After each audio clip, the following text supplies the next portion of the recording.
My years of service consisted of both SEAL teams at the theater level and the national level. You start noticing the little things about people and their mannerisms. Our pattern of life is really small. It's home, it's work, then to our favorite restaurant. If you take the time to evaluate the routes in between and those establishments, you've just reduced the number of things you have to pay attention to when something bad occurs. Cataloging the environment, sifting through it, and then confirming what's good and what's bad.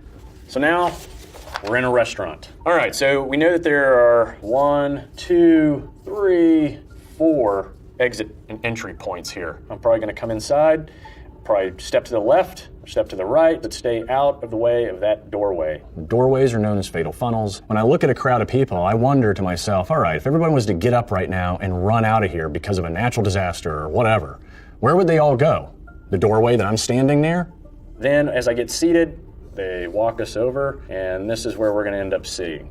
Immediately, I'm gonna go ahead and go to the restroom, mainly so that now I can identify, is this a good route out? Is there any doors down here? And then of course, there's always the exit in the kitchen that you never see, but is always there. As I come back out, sit down, I can cover at least here, field of view, and then here with the doors. Active shooters, unfortunately, are a reality. One of the things I promote the most as far as what you can kind of run through. To keep it really simple, it's run, hide, fight. The run, if you increase distance from the shooter, then you increase survivability. When you run, ideally you want to run from cover to cover. Never follow the herd. Take a moment and see if you can truly identify the shooter. So trust your eyes, question your ears when it comes to gunshots. Now, looking at exit strategies, the majority of the people may run to the door that they came in. That's gonna be natural instinct. Some are probably gonna head over to this fire exit door, and some are probably gonna go towards that patio door if it's a big slider. And very few people are probably gonna go to the kitchen. I'll be able to see what's coming at me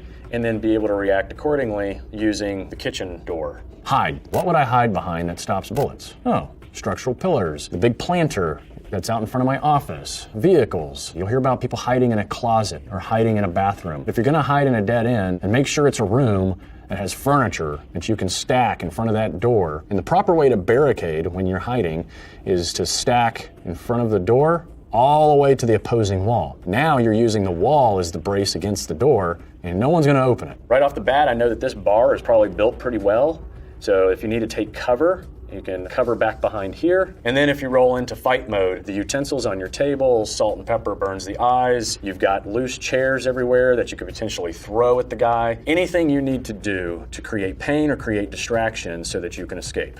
So then when we talk about the fight or the defend, you've got to be far more aggressive than the person coming at you if you want to win. So here we have a collection of objects that can be readily found around the globe. So all of these can be used as self-defense tools, and let's start with the roll of quarters. A roll of quarters, if just by gripping it alone, increases the density of your fist, making it a little bit harder. If you add it to a sock, just by dropping it in there, you've just created an improvised sap. A fist typically flies at roughly 25 miles an hour. By adding your quarters to a sap, now you're increasing upwards to about 40 to 50 miles an hour. 8-ounce fishing weights, we're putting in a handkerchief. Let gravity keep it in place, and once again, it's an improvised sap. This one, because it's got more weight than a roll of quarters, you're increasing its velocity upwards to 55, 60 miles an hour, and that's just the average person. Books, a couple of them will, by themselves, will stop most handgun rounds by adding ceramic tiles. What ceramic does, and what's unique to it, is that it displaces the energy of the round as soon as it hits. If you wanted to make some improvised body armor, you could take 2 books, and you could either throw in your tiles on the inside, like so, or you could throw them in between the 2 books, like so.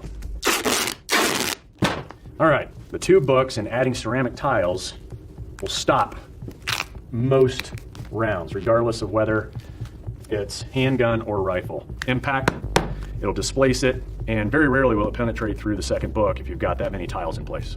Okay, so that's improvised body armor. So steel barrel pens are awesome, and a steel barrel pen acts as a great puncture tool.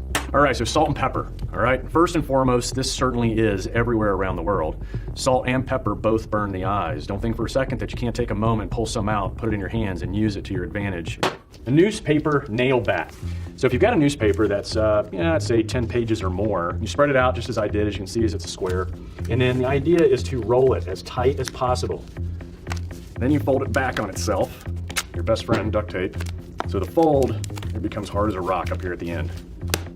Once again, all of this is used to either defend yourself or create pain so that you can then escape and get away.